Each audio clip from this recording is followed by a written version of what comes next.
Comment allez-vous aujourd'hui en ce lundi 22 septembre? Voilà, c'est le premier lundi qu'on fait ensemble sous la saison du mois de septembre. D'automne, pardon, c'est ça que je voulais dire. Ça y est, si je me gourde dès le début, c'est lundi, c'est le matin. Bonjour, c'est Prisme. Voilà, c'est comme ça. J'espère que vous allez bien, que vous avez passé un bon week-end malgré tout. Orageux, je la guesse peut-être pour certains endroits, notamment par chez moi, par exemple. Voilà. C'est le dernier lundi de septembre, la semaine prochaine. Il n'y aura pas de Bonjour c'est Prisme la semaine prochaine. Vous verrez pourquoi en fonction du planning. À moins que... À moins que... À moins que... Mais bon. Ça m'étonnerait qu'il y en ait un la semaine prochaine. Ce matin, évidemment, on se retrouve comme d'habitude pour l'actu du matin, suivi du planning. On ira faire une petite session géoguessr sur l'actu du matin. On ira découvrir la météo de cette semaine qui, je vous le dis tout de suite, on voit bien qu'on est en automne. On ira voir les astres avec l'Astro Matin. On ira vous recommander quelques petites séries et quelques films documentaires à regarder cette semaine à la télé. On ira voir les meilleurs audimat de la semaine dernière, voir ce qui sort au cinéma cette semaine. Et c'est bien français cette semaine.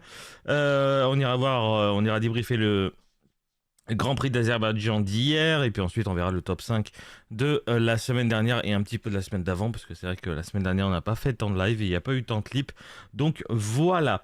On va aller parler de l'actu du matin. Est-ce que ça va parler politique ? Un peu. Malheureusement, on est en plein dedans encore en ce moment. Hein, tant que l'autre couillon sera encore au pouvoir, on va en entendre parler. Bref, c'est parti pour l'actu du matin.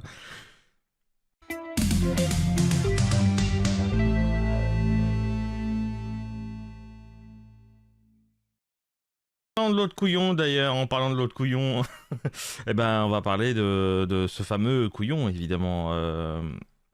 Avec directement Emmanuel Macron qui traverse une période particulièrement difficile sur le plan de l'opinion publique parce que selon un récent sondage, sa cote de popularité a atteint un niveau historiquement bas depuis son arrivée à l'Élysée en 2017. Seuls 17% des Français déclarent aujourd'hui lui faire confiance pour affronter les grands enjeux du pays. C'est la première fois qu'il tombe aussi bas, même au plus fort des précédentes crises. Ce désamour s'explique par une, évidemment, accumulation de mécontentement, dont voici la liste. Les tensions autour de la réforme des retraites, les inquiétudes liées au pouvoir d'achat, ou encore le sentiment d'un président souvent perçu comme déconnecté des préoccupations du quotidien. Du coup, l'image d'un chef d'État à l'écoute ne passe plus, même chez certains des anciens soutiens.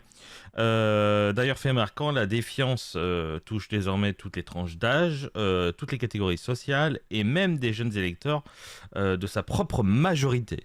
Hein. Donc les jeunes, les ouvriers, mais aussi les retraités semblent tourner le dos à celui qui avait promis un nouveau monde.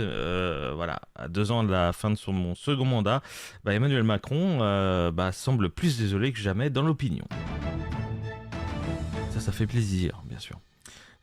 Énorme chais. Deuxième info, on va parler évidemment de cette affaire. Hein, depuis quelques jours, les médias américains traversent une phase de tension inédite puisque l'animateur Jimmy Kimmel s'est vu retirer l'antenne de son Late Show, le Jimmy Kimmel Live, suite à des remarques critiquant la réaction du mouvement MAGA, donc c'est le courant pro-Trump concernant l'assassinat de Charlie Kirk. Du coup, le réseau ABC a suspendu l'émission indéfiniment après des plaintes publiques d'élus républicains et des menaces de la part du régulateur fédéral des télévisions. Donald Trump, de son côté, a salué la suspension comme une victoire, qualifiant ABC d'avoir eu enfin le courage de prendre une décision qu'il estimait nécessaire. Il suggère aussi que les chaînes critiquant sévèrement son administration devraient risquer la perte de leur licence de diffusion.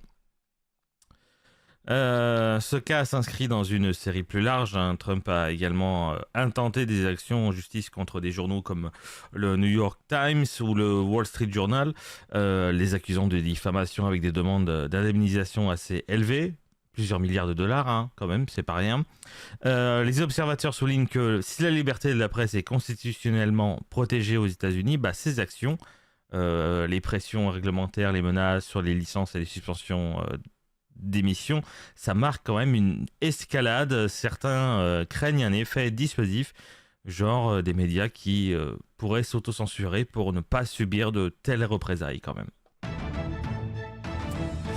On va rester un petit peu dans le média, mais en mélangeant encore politique. Cette fois-ci, on va aller voir, voilà, ces deux chères dames, parce que c'est Marine Le Pen qui demande la tête de Delphine Ernotte, la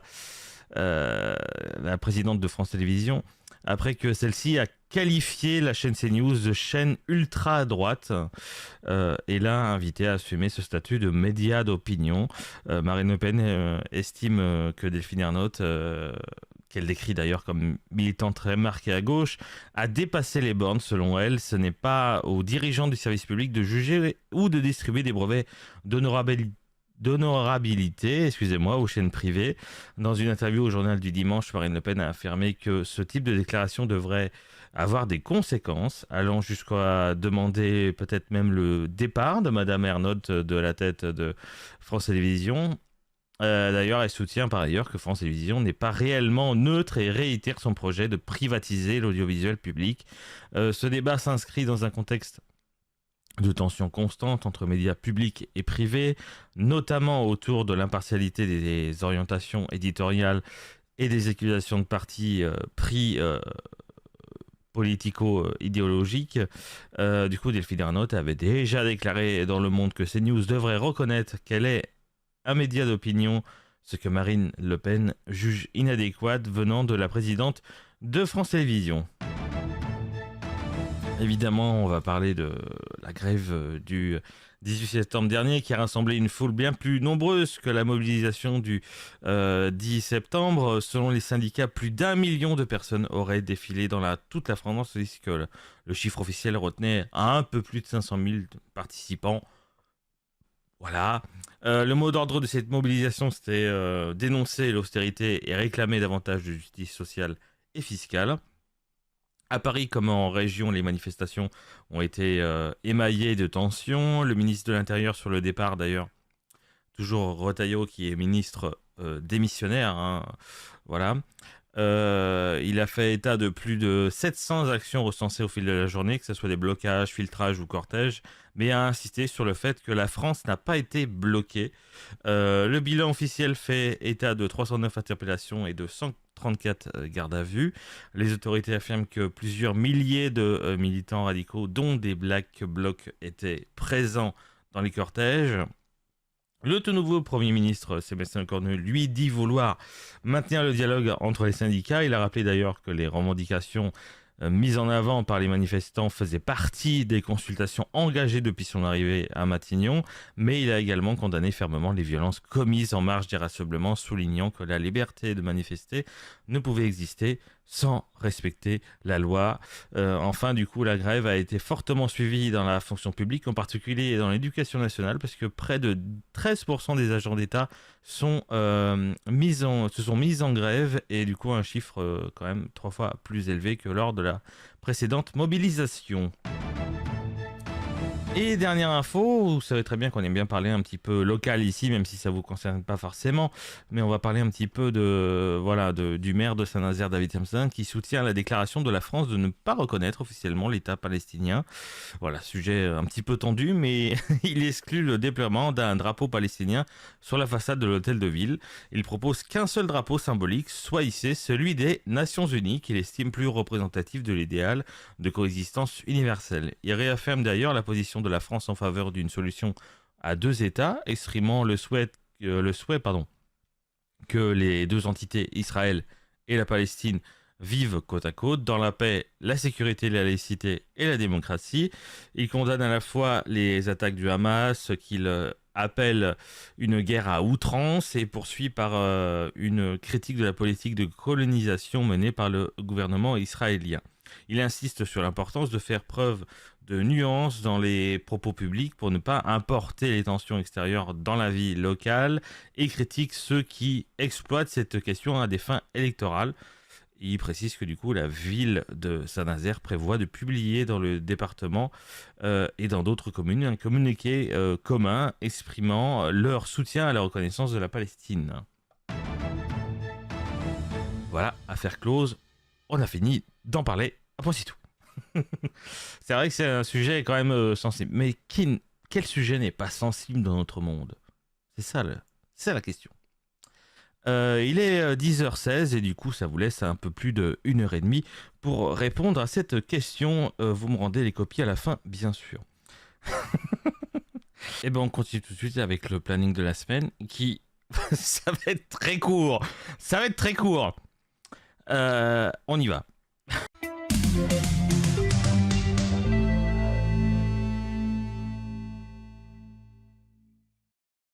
Le planning de cette semaine va être très court. Voilà. Merci, au revoir, salut. Donc, du coup, non, non, voilà, on en parle un tout petit peu, évidemment, cette émission que vous regardez sera la seule de cette semaine, puisque je refais mon décor. Totalement. Vous avez peut-être vu sur les réseaux sociaux comme quoi je vous avais annoncé un changement de décor. Bon, c'est vrai qu'on peut un petit peu en parler. Comment j'ai écrit Instagram, moi, MDR? Bref, je vais vous lire le post Instagram si j'arrive à retrouver mon compte assez facilement, c'est bon. Oui, je vous avais publié la semaine dernière comme quoi quelque chose était en train de se préparer, une nouvelle histoire, une nouvelle énergie, une nouvelle identité, et que du coup le 1er octobre, ou peut-être le... Je sais plus, on sera à combien lundi prochain, le 29? Donc peut-être que à partir du 29, pour qu'on ait une semaine normale, si j'arrive à bien refaire mon décor en une semaine, voilà, peut-être qu'à partir du 29, avec un nouvel épisode du Bonjour Sévrisme, peut-être qu'il y aura un reveal du décor, ça je vous promets rien, on verra bien si j'y arrive en 6 jours, enfin en 7 jours parce que je compte bien m'y mettre peut-être un peu à partir d'aujourd'hui. Voilà, donc je vous dis pas le thème encore, certains de mes proches le connaissent, pas beaucoup d'ailleurs de mes proches le connaissent. Indice, c'est que vous avez des indices que vous pouvez trouver un peu partout, déjà sur Instagram avec le post. Vous avez déjà peut-être un peu une idée de l'univers que ça va être. Vous avez aussi en panneau de offline, quand cette chaîne sera hors ligne, vous verrez un univers, enfin en tout cas une couleur qui commence à se dégager. Et autre indice, c'est que le prochain code couleur que je choisis, qu'on va passer du bleu à, vous voyez peut-être un peu du violet, il y a un de ces off que vous voyez sur le planning qui est correct avec le prochain code couleur. À vous de trouver le bon. Voilà. Il y a un de ces 6 offs qui ont le vrai code couleur de ce que sera ma chaîne à partir de la semaine prochaine. Voilà. Donc voilà ce que je peux vous dire. Et il y aura certainement d'autres indices qui arriveront dans la semaine. Ou alors si vous regardez peut-être un peu plus attentivement le décor, si je décale ma tête un peu par là, vous verrez peut-être un indice au fond. Mais je vous dis pas ce que c'est. Si vous avez bien regardé, peut-être. Voilà. Donc le planning tranquille cette semaine. Si je suis prêt en avance, peut-être qu'il y aura des lives en avance. Peut-être, je sais pas. Je pense pas. Parce que pour la refond du décor, il y a certains éléments qui vont changer. Le buffet va être repeint. Les murs vont être repeints. Donc non, là on part sur quelque chose de quelque chose de... Voilà, il y a du travaux. Quoi. On va péter un mur, on va faire une énorme véranda. Voilà, c'est compliqué au premier avantage de faire une véranda, mais en vrai... Bon, voilà. Donc voilà, donc une semaine de travaux que je réalise tout seul, voilà. Donc c'est pour ça que ça prend un peu plus de temps.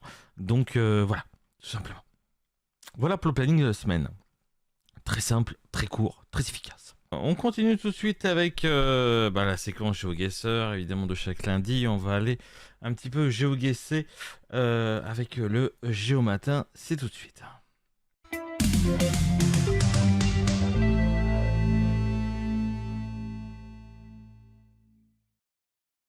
Alors, ce matin, dans GeoGuessr, déjà, qui dit GeoGuessr dit forcément petite musique. Voilà. Et évidemment, on commence avec Saint-Nazaire, évidemment. Like Us World. Hop. Bien.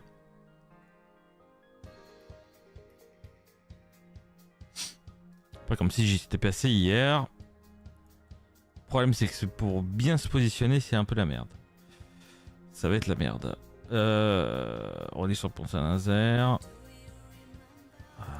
On est encore... Donc on est côté terre, donc on est encore là. Et puis là en face, on a vraiment... le creux là.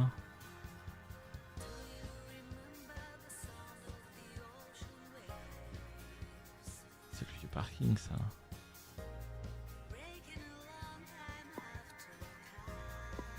Peut-être par là. Ah, c'est compliqué, se placer sur le pont de Saint-Nazaire, c'est très compliqué, 117 mètres. Très compliqué de se placer. Ah, j'aurais peut-être dû me fier peut-être au rail, peut-être. Peut-être. C'est pas. Oula. Qu'est-ce que c'est comme impasse ça? Oh, c'est le crédit mutuel de l'Immaculée, ça. Je crois, hein. Je crois que c'est celui de l'Immaculée. Crédit mutuel, il est là.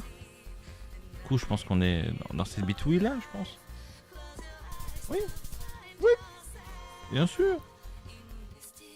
Ah bah tiens, on est vraiment pas loin. Parce que c'est l'ancien... on n'est pas loin, justement. Le crédit mutuel, on est juste là.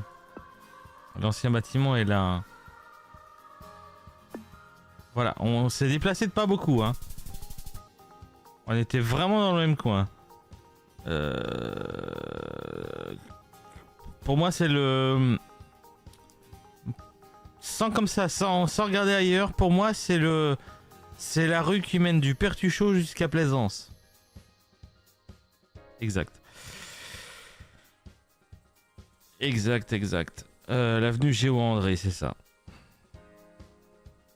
Non, c'est même pas... Mais non, c'est pas ça. C'est pas là, c'est Hector Berlioz. Réfléchis une trou de balle, pour moi on est là. Hein. De mètres.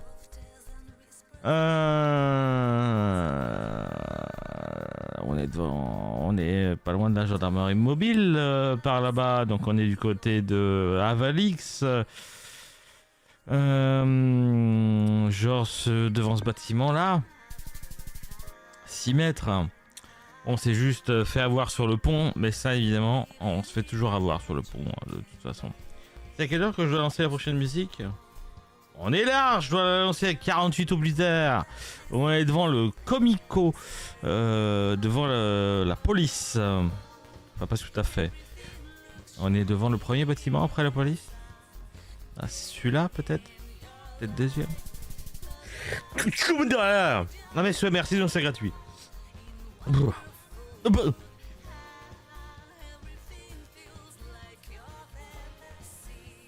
On est sur les quais de la gare. J'aimerais bien savoir quel quai. À la voie C. La voie C. La voie C, elle est marquée, elle est là. Mais le problème, c'est que... elle est où la passerelle du truc? Ok, elle est au-dessus. Est-ce qu'elle est indiquée? Elle est là. La passerelle. On est pratiquement au-dessus.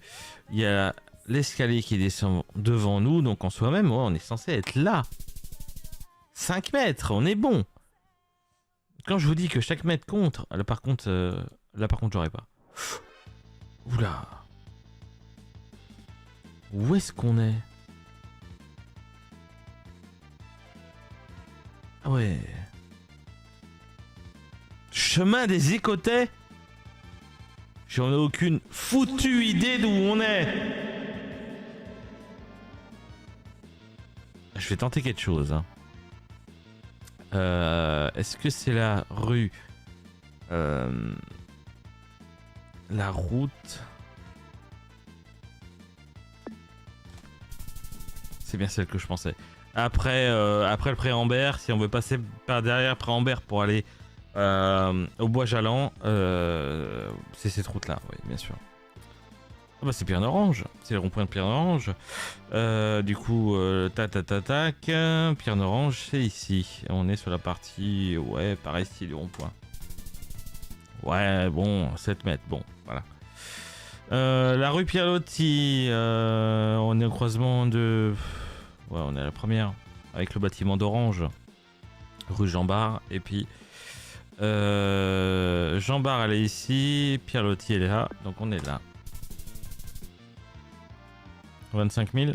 25 000 points. Facile. On recommence un petit peu. Ouh là. Beaucoup de garage. Beaucoup de garage. Un pas Jeanne d'Arc. On est... Ok, d'accord. Donc je vois où est-ce qu'on est. À la rue Henri Gauthier. Le square des Yeux, il est là. Rue Jeanne d'Arc. Donc un page Jeanne d'Arc, on est par là. 2 mètres. Sofreba, on est rue de l'Aviation, Sofreba. 12 mètres. Je croyais que j'allais me faire baiser là-dessus, mais non, c'est bon. Ça, c'est derrière le petit feu de Paulin de Gambetta. Gambetta, c'est la gare. Rue de Bel Air, on a un passe de Bel Air. Oh, on était tout au fond, mais bon. Huge, c'est le vieux mall, ça. C'est pas une des balises. Donc si c'est le vieux mall, on est clairement au pied du vieux mall, donc on est là.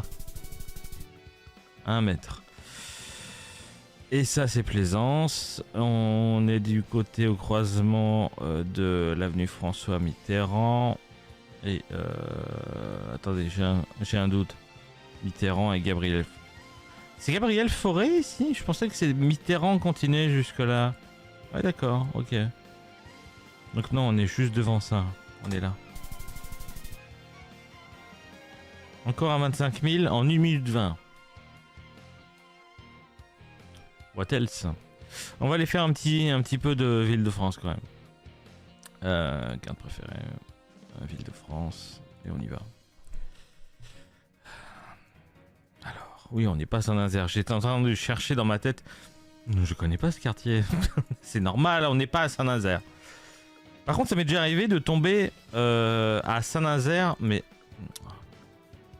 dans les Pyrénées-Orientales. Il n'y a que 2 autant. Il y a plein de Saint-Nazaire en France. Hein. Mais des Saint-Nazaire tout court, parce qu'après il y a des Saint-Nazaire, je sais plus, de machin, Saint-Nazaire de machin, je sais plus où, voilà, en France. Mais je sais qu'il y a 2 uniques Saint-Nazaire. Il y a le 44 et le 66. Est-ce que toi tu vas me dire peut-être la commune? Habitat, non merde. Logan du 66, putain je parle du 66, on est dans le 66. Vraiment? On est dans le... Ouais. 66 mais... Proche Méditerranée alors du coup. Hein. Alors... donc 66 c'est peut-être Perpignan? Parce que du coup l'autre Saint-Nazaire est ici. Pas loin de Perpignan. C'est marrant parce que j'en parle et puis on est dans le 66. Est-ce qu'on est à Perpignan? Je pense. Ouais, c'est possible.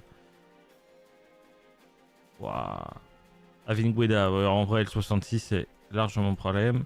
Largement ça.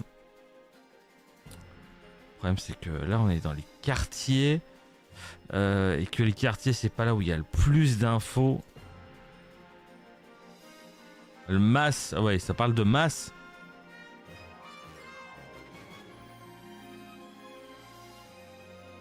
Attends, si ça parle de masse, c'est les masses. Les masses à vitre, hein, ça, c'est ostréicole. Donc, on est possiblement plus proche d'Abassin, Canet-en-Roussillon. Non, Perpignan Centre. Perpignan Centre à mon sud.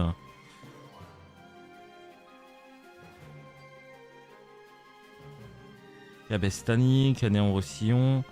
Attendez, Canet-en-Roussillon, c'est où là? Canet-en-Roussillon, voilà. Bon, je vais mettre par là. Faut que je trouve un quartier avec des immeubles. Je pense pas que ce soit par là, mais...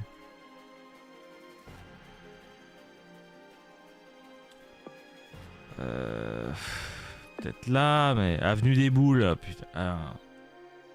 Putain. Je l'aurais pas à ce point-là. J'avais bien la zone, mais Narbonne, Foix, il n'y a pas de numéro de route. Ça doit être une route numérotée, mais il n'y a plus le panneau. Et puis par là, on va avoir aucune info, mis à part le stade Aimé Giral. Est-ce qu'on a des stades peut-être de visite, de visible, pardon. Aimé Giral, putain. J'ai Je pense pas l'avoir en 20 secondes. On est à un rond-point, on n'a pas de panneau de rue, ça fait chier. Ça fait chier. On a un boulevard, on a une école, groupe scolaire Jean Jaurès, mais je pense pas là. Si, peut-être. Est-ce que c'est ça? Est-ce que c'est ça? Ça correspond. La chatte! Incroyable. Je pense pas que je l'aurais eu. Hein. C'est vraiment... ouais, vraiment aux dernières secondes. Hein. La dernière seconde. On a un stade là. Oula, tribune nord, tribune sud. C'est un tout petit patelin ça. C'est un petit patelin. SM. Je veux pas savoir ce que vous faites. Hein. Le stade. Oula. Voilà. J'arrive pas à savoir. En même temps, écrire en blanc sur du jaune, quelle idée aussi, on peut pas lire. Quelle idée. Bah, les panneaux de bus là, ils vont pas m'aider.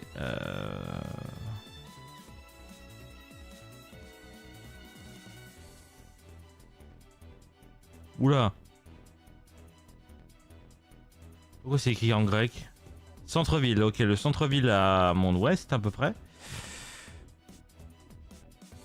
Avenue Nonner, c'est Dury. Duruy. Collège Victor Duruy, à retenir. Résidence, ouais. On n'a aucune info hein, pour l'instant. J'essaie de retourner à... Tu peux pas me donner un indice sur l'arrêt de bus là, avec une pub, je sais pas. Une pub de magasin dans le coin. Non. Le bus peut-être là. Transport landais. Ah. Mont-de-Marsan, SM, le stade M peut-être. Je sais pas. En vrai ça peut être ça. Ah oui, Victor Dur. Ah attendez, on a le lycée, donc le collège ça doit être ça. Avenue Nonner. Oui, bah c'est bon, déjà on a la bonne ville. Voilà, le stade René, certainement correspondant à la personne susnommée. On a un petit bâtiment là, est-ce qu'ils sont... Ah putain, ils sont pas mis. Hein. Alors, on est obligé de se fier à la rue d'en face. Hein.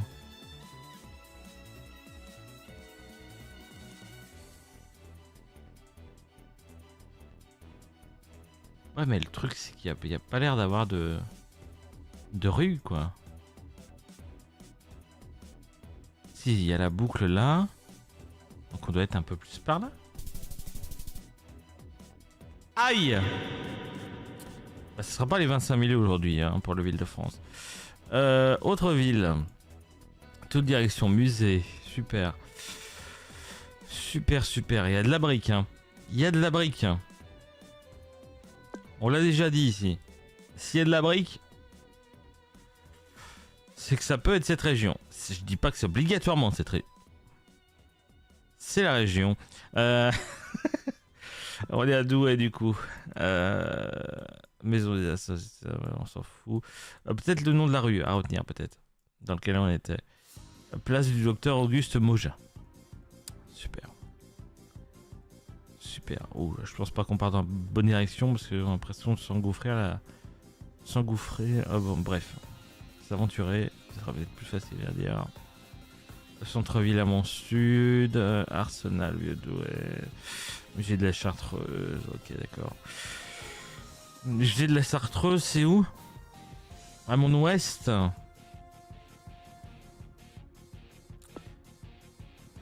En vrai, il n'y a pas beaucoup de rues, hein, donc en soi-même. Le problème, c'est qu'une place n'est pas forcément super bien indiquée au niveau des rues. On est quoi comme rue là? Rue d'Ocre. Est-ce qu'on voit ça déjà un peu plus loin?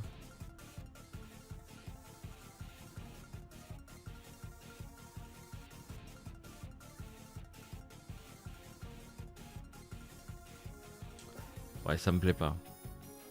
Rue Saint-Albin. Je crois que je l'ai vu Saint-Albin, je l'ai pas vu. Saint-Albin. Place du docteur. On était là. Oui, on était là. Ok. Messieurs, dames, bonjour. Nous sommes au croisement de l'allée de Bellune. Et on n'a pas la rue, merci beaucoup. Ça m'aide pas ça. Putain merde, j'avais les poubelles. Non, trop loin. C'est du Niortais. Donc on est à Niort. D'ailleurs c'est le bruit des voitures quand elles passent trop vite. Niort. Bref. oubliez cela. Donc Niort. Bellune, intermutuelle assistance, accueil et restaurant, ça va être un gros truc ça. Excusez-moi de bailler, mais je suis réveillé depuis 3 heures du matin parce que je me suis endormi à 21 heures. J'ai fait mes 7 heures de sommeil, donc je me suis réveillé à 3 heures du matin. Attendez, 22, 23, 24. 1, 2, 3. Maintenant 6 heures de sommeil. Bon, ça va. Ça va. C'était quoi le nom de la rue du coup? Rue de Bellune, tout simplement. Et là au croisement avec une grosse rue. Est-ce que j'aurai le nom? Là, par là. Putain, oh là là là. Oh là là là là là là. Oh là là là là là là là. Mais qu'est-ce qu'il me fait ici, lui? Je peux pas. Vous êtes des bâtards. Bon, Bellune. Je vais pas trouver dans cette merde. Je vais pas trouver. C'est grand, Niort. Vous êtes pas gentil. Obligé d'aller à l'autre bout. S'ils me le disent. Ah, il me dit pas qu'il va être caché par l'arbre. Oh bah non, il existe tout simplement plus. Tant qu'à faire. Ah ouais, pep. Les panneaux, par contre, ça peut peut-être m'intéresser. Centre-ville à mon nord. Niort Souche.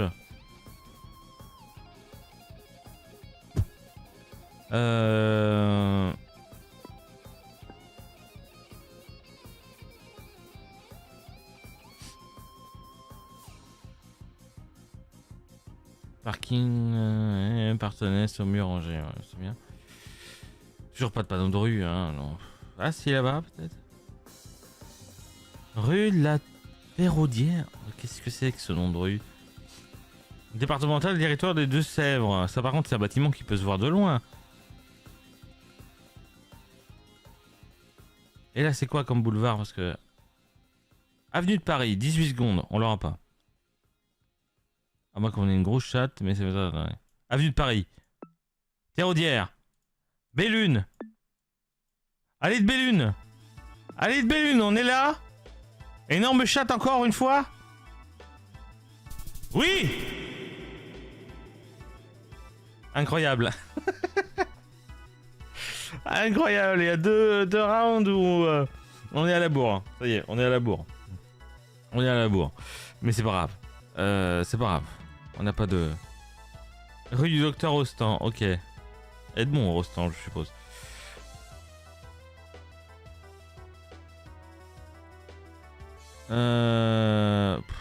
Rue de la République. Ah monsieur, on dirait un psychopathe quand même. C'est pas grave. Je serais prié à rendre les chaussures à Jésus d'ailleurs. Monsieur, s'il vous plaît. À la mémoire de... Mais ouais, mais ça me dit rien. Je m'en fous. Je m'en fous complètement.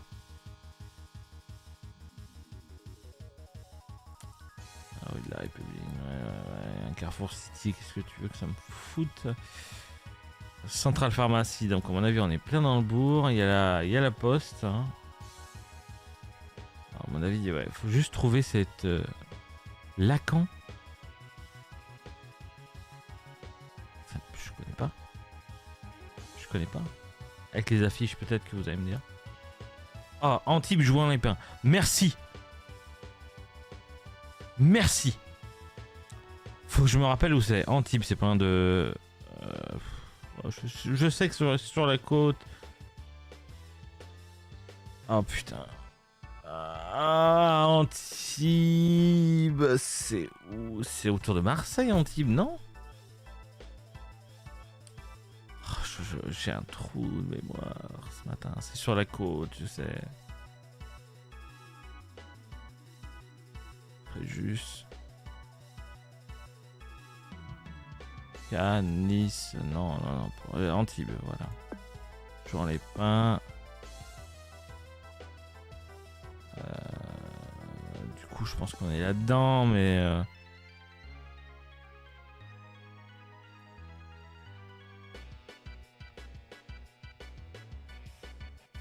à mon avis, c'est plus un Chopi, hein. Les Chopis n'existent plus. Rue Lacan, rue de la République. Ouais, donc Lacan, c'était en fonction de la rue. Rue de la République. Ce qui est marrant, c'est que j'ai pas le croisement avec la rue. Lacan, ça doit être ça. Ouais, c'est ça. Nous, on était dans la rue de Docteur Rostand. On était pratiquement au bout. Oula, il y a une église là. Est-ce que on l'a? On doit être là, au croisement des deux bâtiments. C'est bon. C'est con qu'on s'est fait avoir sur un point, mais sinon, c'était une belle partie quand même, malgré tout, aujourd'hui. Voilà. Allez, on va aller faire la gueule tout de suite en allant voir maintenant à quoi ressemble la météo de la semaine prochaine. Vous allez faire la gueule direct, hein, c'est sûr.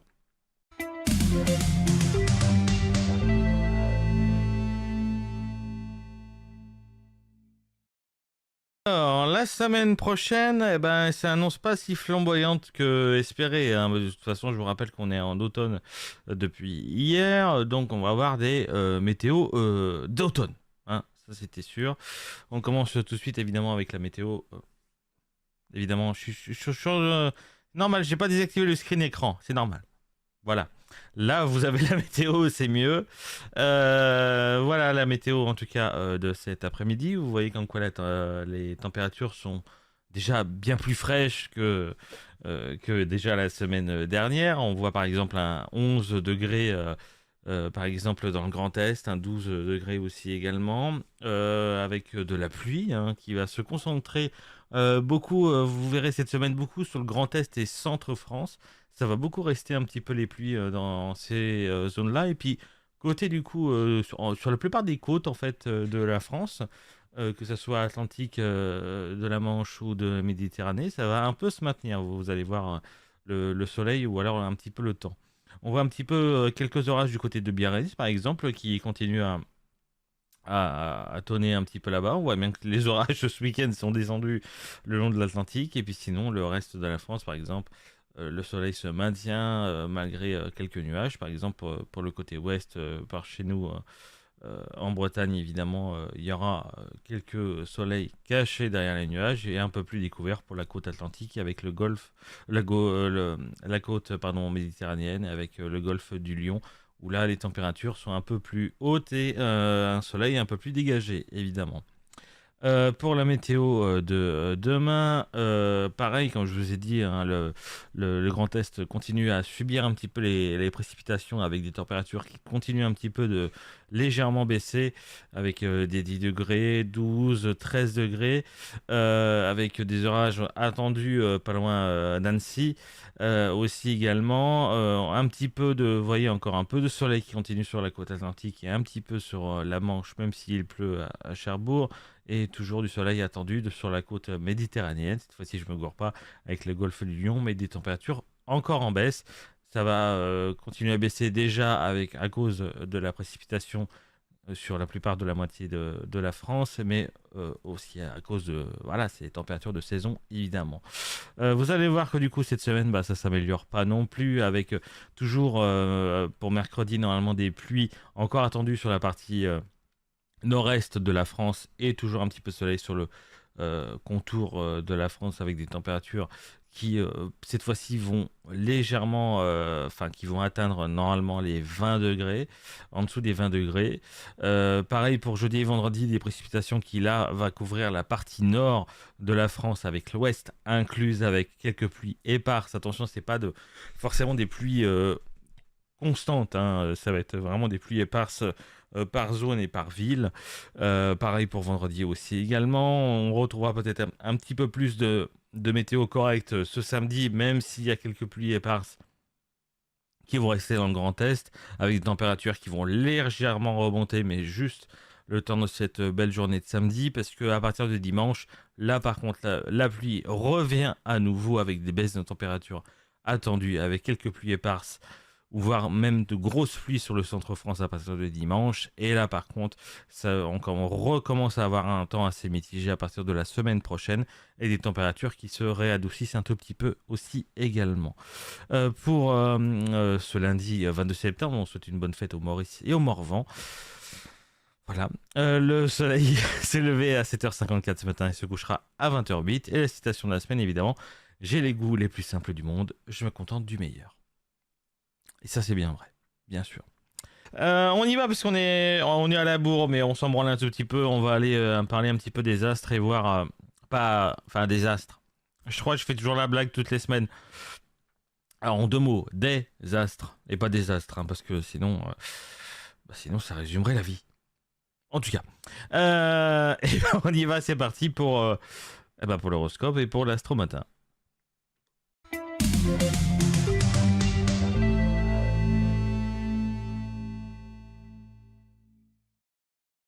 Qui dit astromatin dit petite musique, évidemment, comme d'habitude.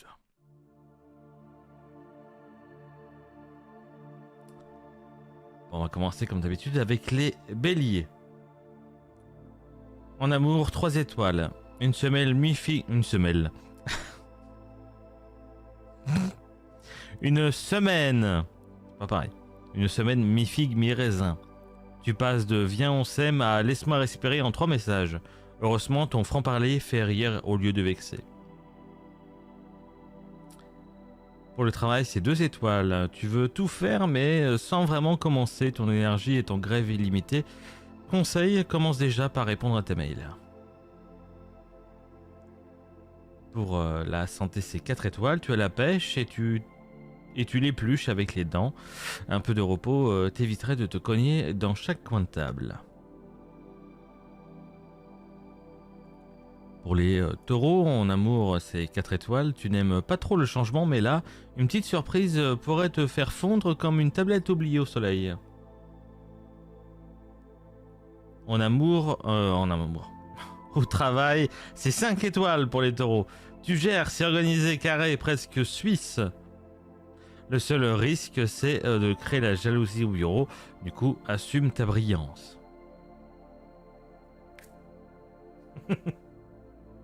Et côté santé, pour moi, du coup, pour les taureaux, 3 étoiles. Côté forme, tout roule, sauf quand il faut courir. Évite de confondre étirement et bâillement prolongé. De toute façon, il n'y a pas besoin que je... Moi, je cours plus, moi. Je roule, moi. Pour les Gémeaux, en amour, c'est 2 étoiles. Une semaine où tu pourrais draguer ton propre reflet par ennui. Attention à ne pas multiplier les flirts façon buffet à volonté. Pour les travails, pour les Gémeaux, c'est 3 étoiles. Tu parles plus que tu ne produis, mais tu as des idées et ça sauve les meubles. Priorise, sinon tu vas tout commencer et rien finir. Côté santé, 3 étoiles. Pas trop mal, mais arrête de dire je suis fatigué en boucle. On dirait un podcast sans fin. Pour les cancers en amour, c'est 5 étoiles. Tendre, collant mais touchant. Tu fais fondre tout le monde avec cette semaine. Si tu demandes un câlin, tu repars avec 6. Voilà. Vous êtes bien lotés les cancers. Côté travail, par contre, un peu moins, puisque vous êtes 2 étoiles. Ton envie de bosser fait grève pour raison émotionnelle, du coup. Hein. Une petite motivation pourrait te redémarrer ou une playlist triste au choix. Décidément, j'ai du mal à parler aujourd'hui. Et pour la santé, 4 étoiles. Pas mal du tout, évite juste de tout compenser avec du chocolat. Même ton foie a un seuil de tolérance émotionnelle. Voilà. Très émotion hein, pour les cancers cette semaine. Pour les lions, en amour, c'est 4 étoiles. Le roi ou la reine du zodiaque fait rugir de plaisir. Tu attires les regards et tu sais quoi en faire. Attention à ne pas t'aimer plus que les autres quand même. Travail, c'est 5 étoiles pour les lions. Tu brilles, tu motives, tu inspires. Bref, tu es à deux doigts de faire ériger une statue en salle de pause.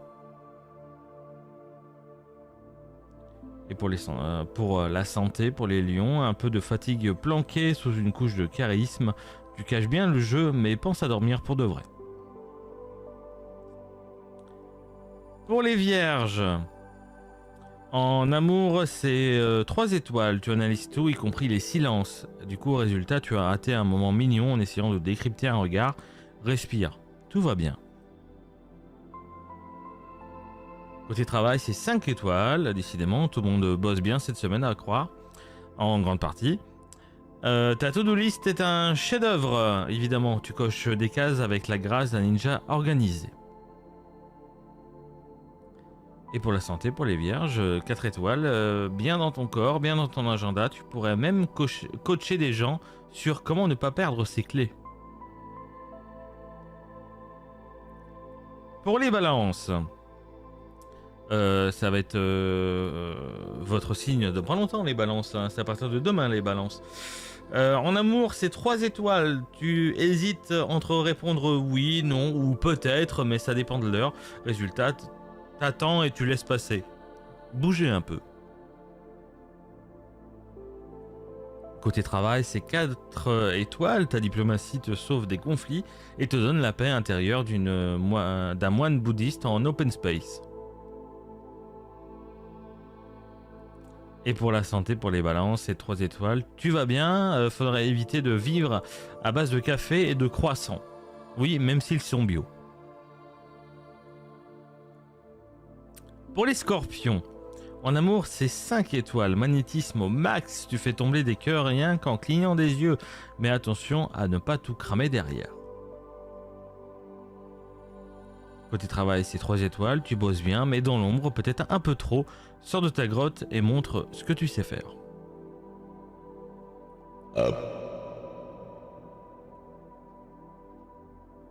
Des sons ici, c'est bizarre. Côté santé, 4 étoiles. Un peu tendu, mais costaud, le sport pourrait t'aider à canaliser ton volcan intérieur. Bizarrement, j'ai roté, puis j'ai l'impression de parler plus correctement, d'être libéré. À croire qu'il devait traîner au fond du... Mais c'est pas grave. Pour les sagittaires, amour 3 étoiles. T'as envie de liberté, mais aussi d'un câlin, un vrai paradoxe ambulant. Communique, sinon l'autre ne va rien comprendre. Travail 3 étoiles pour les sagittaires, tu veux explorer des trucs nouveaux, mais tu dois finir ce que tu as commencé. Courage, l'aventure n'est pas si loin. Côté santé, c'est 3 étoiles. Tout dépend si tu arrêtes de grignoter. Tout dépend si tu arrêtes de grignoter à 1h du mat. Spoiler, ton estomac n'aime pas les chips nocturnes. Donc faut arrêter. Voilà. Pour les capricornes, en amour, c'est 2 étoiles. Tu t'investis à 300%, mais avec un air de comptable amoureux. Du coup, détends-toi, les sentiments ne sont pas une réunion budgétaire. Même si être en couple, ça peut coûter cher. Mais bon. Au travail, c'est 5 étoiles, dis donc. Efficace, déterminé, robotique même. Et attention à ne pas écraser les autres passants. Et pour la santé, 3 étoiles. Tout va bien tant que tu n'oublies pas de dormir. Parce que c'est productif aussi de dormir. Évidemment.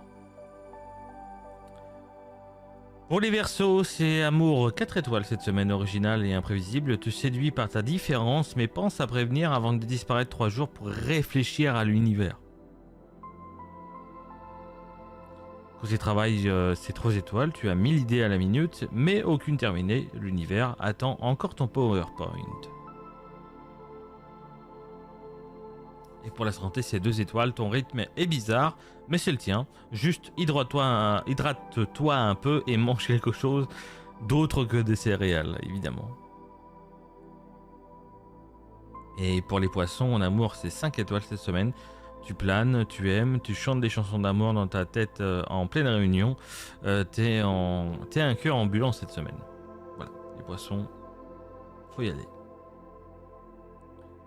Côté travail, c'est 2 étoiles, t'as du mal à atterrir. Reviens sur Terre, les factures ne se payent pas avec de l'intuition.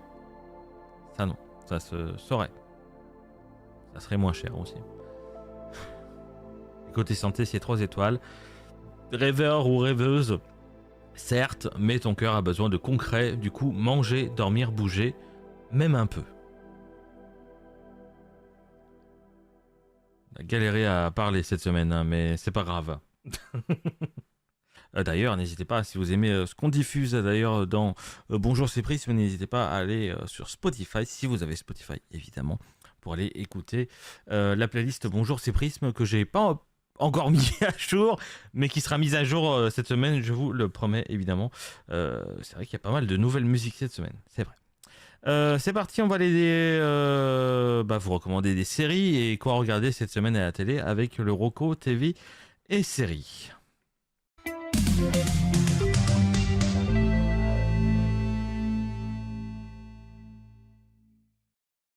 Est-ce qu'il y a des choses bien cette semaine sur les plateformes? Eh ben, c'est ce qu'on va voir évidemment d'ici quelques instants, une fois que je prépare tout ça et que tout est correct. Let's go. Alors cette semaine, je vais vous inviter déjà au niveau des plateformes à aller regarder Derek. Alors c'est une saison, c'est une série qui comporte 2 saisons et c'est l'intégrale. Apparemment, il n'y a pas de suite. Donc ça parle d'un employé d'une maison de retraite qui s'appelle Derek et qui a un regard innocent sur la vie et une vraie complicité avec les pensionnaires. Alors, Derek est une série touchante et pleine d'humanité qui est créée par le fameux Ricky Gervais, évidemment. Mélangeant humour et tendresse, elle suit le quotidien d'un homme simple et bienveillant travaillant dans une maison de retraite. Il faut vraiment que j'aille dormir, moi. Avec son ton à la fois drôle et émouvant, la série aborde des thèmes profonds comme la vieillesse, la solitude et la bonté, tout en mettant en avant la valeur de comparaison. C'est un petit bijou à la fois doux et sincère et c'est disponible sur Netflix. Deuxième série que je vous conseille cette semaine, ça s'appelle Only Murder in the Building. C'est la saison 5 qui vient de sortir en inédit sur Disney+, et elle comporte 10 épisodes. La mort du portier de l'Arconia entraîne Charles, Oliver et Mabel sur la piste de la mafia. Après des débuts surprenants, cette comédie tourne un peu en rond malgré la complicité de Steve Martin, Martin Short et de Selena Gomez. Bon, c'est une très bonne saison apparemment qui parvient à redonner de la fraîcheur à la formule tout en restant fidèle, ce qui rend la série attachante. Du coup, si vous aimez un mélange de mystère, d'humour, de charme humain, cette saison, en tout cas, est censée vous plaire. Peut-être pas la meilleure de toutes, par la rigueur du mystère, mais une parmi les plus plaisantes à regarder apparemment. Autre série à vous conseiller, ça s'appelle évidemment, vous connaissez tous The Walking Dead évidemment, et puis vous connaissez peut-être le spin-off The Walking Dead d'Daryl Dixon, hein, et c'est la 3e saison inédite qui sort sur Paramount Plus et qui comporte 7 épisodes. Donc évidemment c'est Carol et Daryl qui échouent dans un village ibérique aux coutumes assez étranges. Après la France et Londres, le spin-off de Walking Dead s'installe en Espagne. C'est une saison solide qui parvient à renouveler l'univers Walking Dead sans trop s'éloigner dans ce que les fans apprécient, c'est-à-dire l'action, les tensions, les dilemmes moraux, les personnages blessés mais résilients, les zombies. Voilà, je sais que Sophie n'aime pas les zombies, mais c'est pas grave. Du coup, si vous aimez la franchise Walking Dead, en soi-même, je l'aimais moi perso, mais je m'en suis détaché parce que voilà. Du coup, si vous aimez un peu la franchise Walking Dead, hein, vous serez probablement satisfait. C'est certes peut-être pas parfait, mais ça fait le job et c'est souvent bien quand même. Voilà. Et autre dernière série que je vous propose ce matin, c'est une mini-série de 6 épisodes sur Prime Video qui s'appelle The Girlfriend. Du coup, suite à leur première rencontre, le malaise entre Laura et la nouvelle petite amie de son fils Chéri ne va faire que croître et dégénérer. Voilà. Donc The Girlfriend est un thriller psychologique captivant en 6 épisodes porté par Robin White, la fameuse l'épouse, on va dire, de Kevin Spacey dans dans House of Cards, évidemment, cette grande série. La série joue habilement avec la confiance et la perception. On alterne des points de vue entre une mère parfaite et une belle-fille assez mystérieuse, ce qui crée d'ailleurs du coup une tension assez constante. Du coup, si vous aimez les drames élégants, malsains et un peu dérangeants, c'est recommandé pour vous, ça c'est sûr. Pour les films, cette semaine, films et séries, parce que je vous recommande une série documentaire aussi. Donc on va commencer déjà avec ce soir à 22h09. À 22h09, non. J'ai lu la date comme si c'était l'heure, non. Le 22-09, donc aujourd'hui à 21h sur Arte, film dramatique qui s'appelle Le Vieux Fusil. C'est un très beau film que je vous recommande. C'est un médecin pacifiste qui se transforme en pitoyable justicier pour venger les morts de sa femme et de sa fille par des soldats allemands. Le Vieux Fusil, qui est un film de 1975 avec, bien sûr, la belle Romy Schneider et le grand Philippe Noiret. Évidemment, c'est un film marquant du cinéma français, porté par un Philippe Noiret bouleversant, du coup drame intime et violent. Il raconte la vengeance d'un homme ordinaire confronté à l'horreur de la guerre, sobre, intense et cruel. Le film mélange émotion et brutalité avec une mise en scène implacable, et du coup c'est une œuvre forte et à la fois poignante et inoubliable. Il est temps que j'aille dormir, moi c'est pas possible. Une série de documentaires que je vous recommande, ça parle de Monaco. Monaco, la grande histoire d'un micro-État, et c'est demain soir à 21h sur Arte encore. C'est une fresque historique et journalistique qui ne nécessite pas à fourrer, qui n'hésite pas décidément à fourrer son nez dans les affaires de la principauté. Du coup, cette mini-série documentaire sur la même soirée, hein, vous verrez toute la série en plusieurs épisodes, ça offre du coup une vue d'ensemble inédite de l'histoire de Monaco qui se penche sur tout ce qui est caché sous le tapis. Voilà. Autre grand film, évidemment dramatique et bien connu, que je vous recommande mercredi soir à 21h10 sur Novo 19. C'est le film Le Grand Bleu. Évidemment, c'est deux amis d'enfance devenus plongeurs en apnée qui tentent tour à tour de battre le record du monde de profondeur. Le Grand Bleu, évidemment, ce film poétique et contemplatif, pardon. Vraiment, je vais aller dormir après. Qui fascine par ses images sublimes et son atmosphère envoûtante. Évidemment, fait par le grand Luc Besson, qui mêle rivalité sportive et quête existentielle, portée par une bande-son évidemment hypnotique. C'est lent, c'est médiatif et ça séduit à ceux qui aiment le cinéma sensoriel et ça peut dérouter par son rythme et son ton mélancolique. Voilà. Et dernier film que je vous propose cette semaine à regarder à la télévision, si vous avez Canal+, sinon tant pis pour vous, c'est le film En fanfare. C'est un film de l'année dernière, 2024. C'est un film comédie dramatique. C'est vendredi soir à 21h10 sur Canal+. Par un douloureux hasard, un chef-d'œuvre, un chef d'orchestre. Putain, faut vraiment que j'arrête. J'ai pas assez dormi cette nuit. Un chef d'orchestre découvre l'existence d'un frère en tout point opposé à lui, mais animé par une même passion pour la musique. Du coup, En fanfare est une comédie tendre et lumineuse, portée par une mise en scène simple mais efficace. Le film mêle humour et émotion avec justesse, explorant les relations humaines autour de la musique et de la transmission. Sans révolutionner le genre, il séduit par sa sincérité et son ton chaleureux, laissant le spectateur avec un sourire et une belle dose d'optimisme. Voilà ce que je vous recommande cette semaine. Et je crois que je vais aller prendre un coup de boost, moi, parce que je m'endors, là. Pourtant, les musiques d'aujourd'hui, elles tabassent, pourtant. Pourquoi J'espère que vous apportez votre réponse. On va aller voir ce qui a le mieux marché la semaine dernière en prime time à la télévision. C'est parti pour Audimat, tout simplement.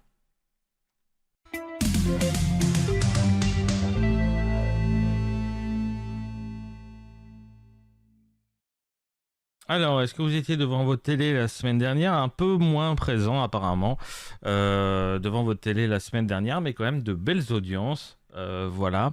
Par exemple, en quatrième position, mardi dernier, vous étiez peut-être 3 755 000 téléspectateurs face à La Stagiaire, la série sur France 3 avec Michel Bernier, qui a réuni 19,60% de part de marché, part d'audience, pardon. Oui, bah, c'est ça. En deuxième position, on a eu la série SWAT sur TF1 avec 10% de part de marché avec 1 983 000 téléspectateurs. Ensuite, on a eu Out of Africa sur France 2 avec 1 975 000 téléspectateurs, assez proche, mais avec un peu plus de part de marché avec 13%. On a eu un nouvel épisode de Patron à Incognito sur M6 avec 1 197 000 téléspectateurs. Ce soir-là, on a eu le film que je vous ai recommandé la semaine dernière sur Sister Inside Man, qui a quand même réuni sur un film sur Sister qui fait 597 000 téléspectateurs, presque 600 000 téléspectateurs, c'est quand même pas mal. Donc voilà ce que je vous avais recommandé la semaine dernière. Et sinon, il y a eu la pire audience, c'était sur Chéri 25, hein, comme souvent, avec Snapped, les femmes tueuses, hein, comme souvent, hein, on en parle, avec 137 000 téléspectateurs. Voilà. Tout en sachant qu'on ne connaît pas forcément les audiences, hein, des nouvelles chaînes Novo 19 et T18 qui pour l'instant ont l'accord de ne pas donner leurs audiences parce que c'est des chaînes nouvelles et qu'il leur faut du temps de s'installer en télé. Donc c'est pour ça qu'on n'a pas forcément les audiences. On a des fois des audiences, mais pas tout le temps. En troisième position, on a, c'était samedi dernier, samedi 20 septembre, sur France 3, la série Les Secrets du Finistère. Voilà.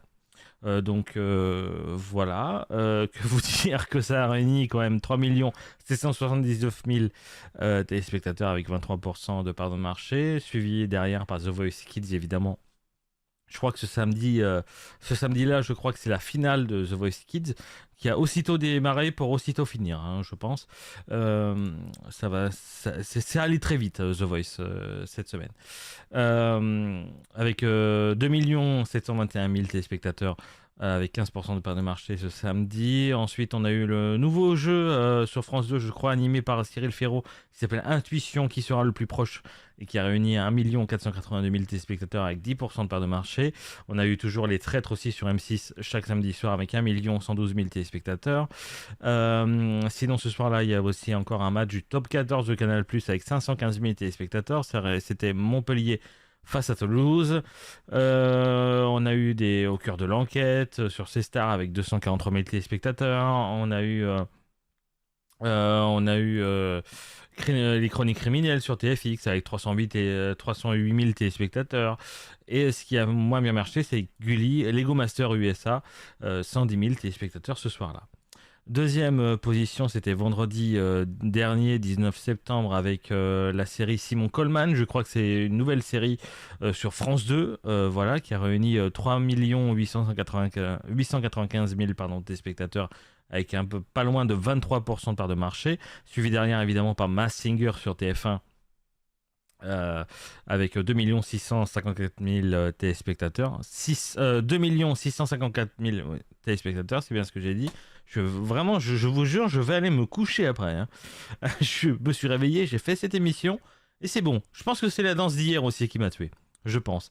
Journée du patrimoine, j'espère que vous en avez profité. On en avait parlé la semaine dernière, je crois. Masked Singer avec pas loin de 17% de part de marché. Sinon, ce soir-là, il y avait Men in Black, par exemple, sur TMC, qui a réuni 506 000 téléspectateurs. Il y a eu le Big Deal, évidemment, comme chaque vendredi soir, avec 396 000 téléspectateurs, ce qui est plutôt correct pour MC Story. On a eu le film Didier, comédie française, si on peut appeler ça comédie sur TFX, avec 211 000 téléspectateurs. TFX qui fait 211 000 téléspectateurs, c'est un peu une tollée pour un prime time, mais bon, voilà. Sinon, la pire audience, c'était Sister avec des épisodes de Hawaii 5.0 avec 121 000 téléspectateurs par exemple. Et sinon, la meilleure audience de la semaine, évidemment, on commence à être un petit peu habitué parce que ça fait... c'est depuis que la dernière saison a démarré, c'est à chaque fois dans le top audimat de chaque semaine, évidemment.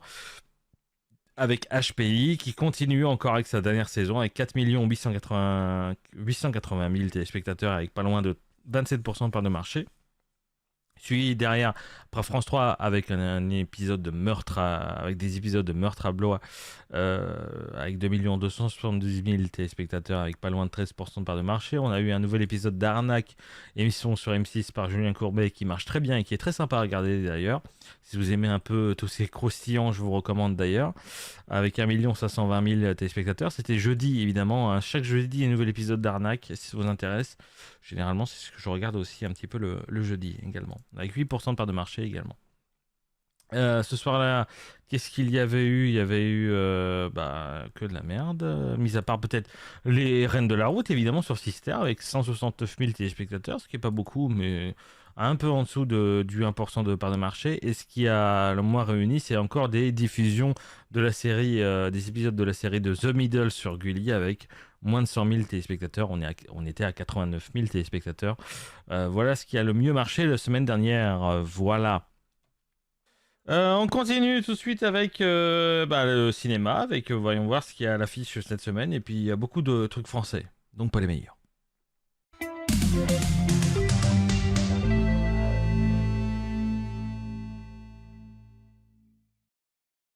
Alors, à l'affiche cette semaine, beaucoup de films français,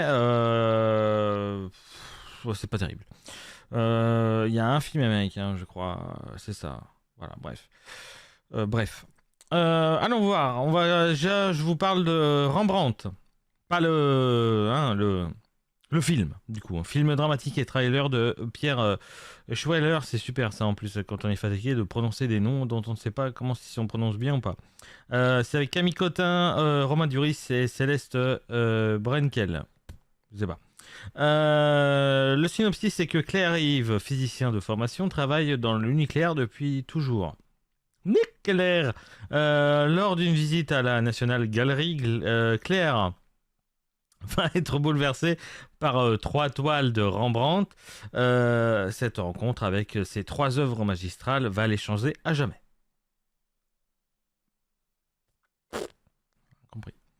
Autre film que je vous recommande, c'est Une bataille après l'autre. Enfin, que je vous recommande. Pas du tout, hein, c'est ceux qui ont le plus de séances programmées en France. Hein. Voilà, c'est bien. Une bataille après l'autre, c'est un film d'action et comédie de Paul Thomas Anderson avec Leonardo DiCaprio, Capricher, Diana Taylor et Sean Penn. C'est un ancien révolutionnaire désabusé et paranoïaque.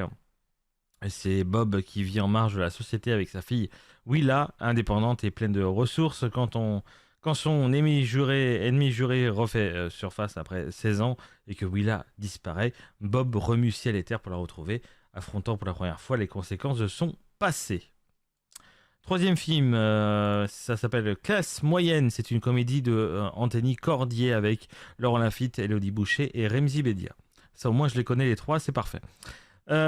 C'est Mehdi qui a prévu de passer un été tranquille dans la somptueuse demeure de ses beaux-parents, mais dès son arrivée, un conflit éclate entre la famille de sa fiancée et le couple de gardiens de la villa. Comme Mehdi est issu d'un milieu modeste, il pense pouvoir mener les négociations entre les 2 parties et ramener tout le monde à la maison. Pourtant, tout s'envenime. Bref. Et dernier film, ça par contre, il y a eu pas mal de publicité là-dessus. Ça s'appelle Le Million, évidemment. C'est une comédie de Grégoire Vigneron avec Christian Clavier, Ryan Messetti et Gilles Cohen. Pensant à tort qu'il ne va pas être promu dans son entreprise, Stan craque et décide de voler dans le coffre de son patron une valise contenant 1 million d'euros d'argent sale. Direction l'aéroport avec sa copine, mais en route, un coup de fil lui apprend qu'il obtient la promotion dont il rêvait. Il a alors une nuit pour attraper son erreur et remettre le million dans le coffre. Pour cela, il va faire appel à Hippolyte, un serrurier peu regardant sur la déontologie. Donc ça peut être drôle. Mais bon, généralement les films avec Christian Clavier, c'est drôle. Une fois, après tu t'emmerdes. Voilà. Voilà pour les films au cinéma cette semaine. Allez, on va aller débriefer ensemble un petit peu ce qui s'est passé hier à Bakou en Azerbaïdjan pour le Grand Prix. Et ça commence un peu à bouger et ça se serre un peu les fesses pour la fin de la saison. Ça va être quelque chose.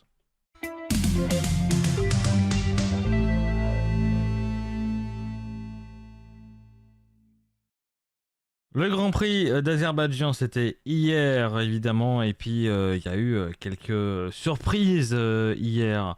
On va globalement parler que de ça, et notamment avec cette première info, avec ce débrief évidemment de ce Grand Prix, avec Max Verstappen qui a survolé la course à Bakou pour s'imposer en solitaire au terme d'une performance maîtrisée du début à la fin, parti en pôle. Il ne sera jamais réellement inquiété et conclut l'épreuve avec une avance confortable, décrochant ainsi sa 67e victoire en Formule 1.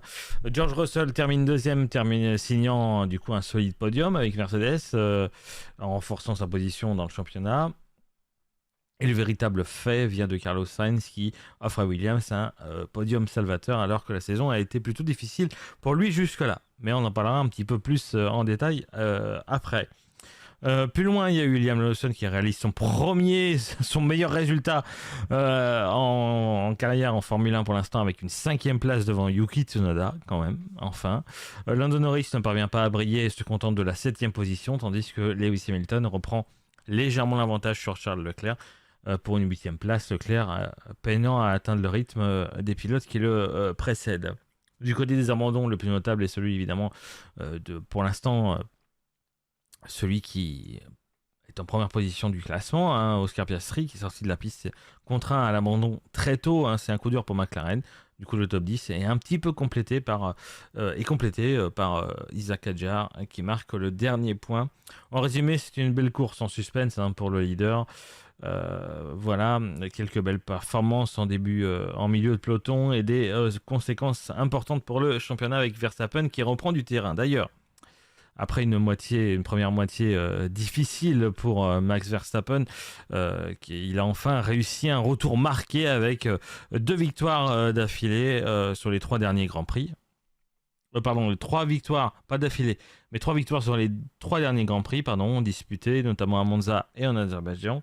À Monza, bien que Red Bull et été entendu en forme, les McLaren ont montré une forte présence avec un double podium, soulignant que la victoire n'était pas acquise d'avance. En Azerbaïdjan, Verstappen a profité des abandons ou des contre-performances de ses principaux rivaux, Oscar Piastri qui a abandonné, et puis Lando Norris qui se classe 7ème, comme je vous l'ai dit, pour réduire l'écart au championnat. Il est désormais à 69 points du leader, avec toujours cette épreuve à disputer. Cependant, malgré ces résultats encourageants, l'équation reste extrêmement exigeante, hein, pour espérer renverser les pilotes de McLaren. Ce ne sont pas seulement des victoires qui seront requises, mais une perfection dans tous les domaines: la compréhension de la voiture, la gestion des dégradations des pneus, un bon déroulement des week-ends sans erreur et une dose non négligeable de chance, hein, quand même aussi. À cela s'ajoute le facteur des circuits, évidemment, parce que Red Bull et Verstappen ont récemment brillé sur des tracés à faible appui aérodynamique, mais d'autres manches du calendrier comme Singapour pourraient s'avérer plus problématiques si la voiture ne s'adapte pas aussi bien. Du coup, Verstappen lui-même reconnaît que bien que son 5e titre ne soit pas impossible, tout doit parfaitement se dérouler pour lui, tout en espérant des boires et des faiblesses chez ses adversaires. Gros dodo après. En résumé, un retour en force est en cours, mais la route jusqu'au titre reste étroite, semée de défis techniques et stratégiques et humain surtout.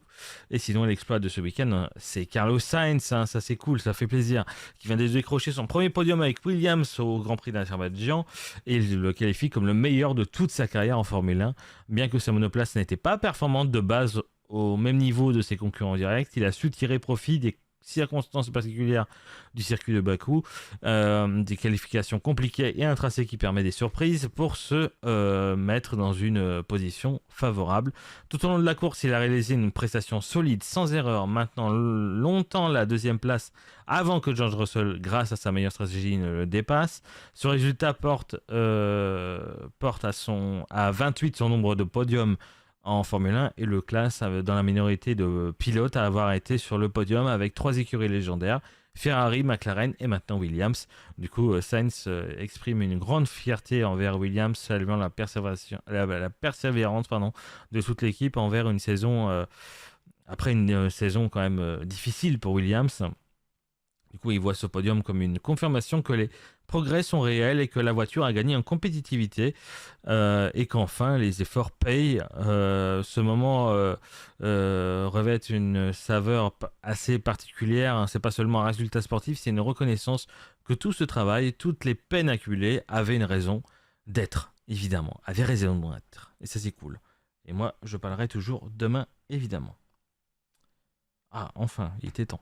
Bref. On voici tout de suite maintenant le top 5 de la semaine dernière, avec quelques clips de semaine dernière et de la semaine d'avant, parce qu'il y a eu quelques clips du live IRL qui étaient bien sympatoches et qui méritent d'être dans un top 5 quand même. C'est parti pour le top 5. Cette fois-ci, c'est bon.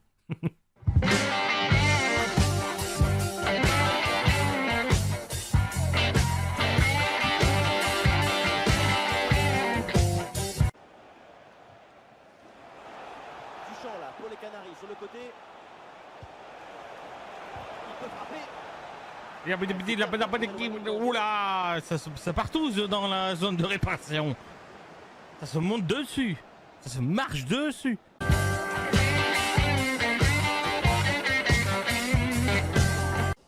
Et après, je sais plus les paroles.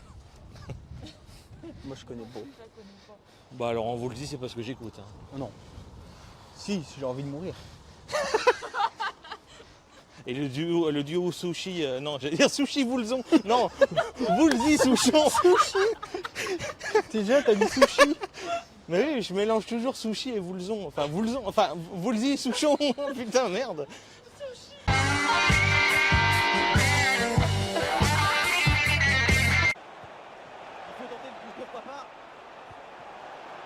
Attention à cette frappe.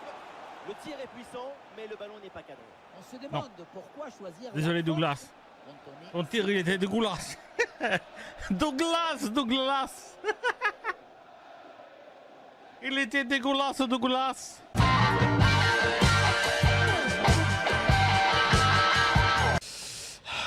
Ça parle d'Amato. Ah, signifie étoile de merde. Merde. Merde, pardon. Étoile de merde.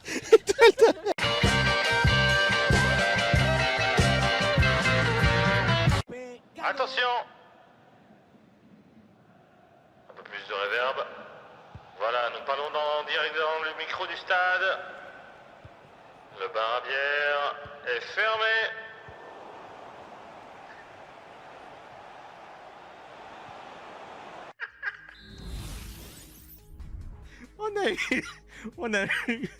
On a eu les...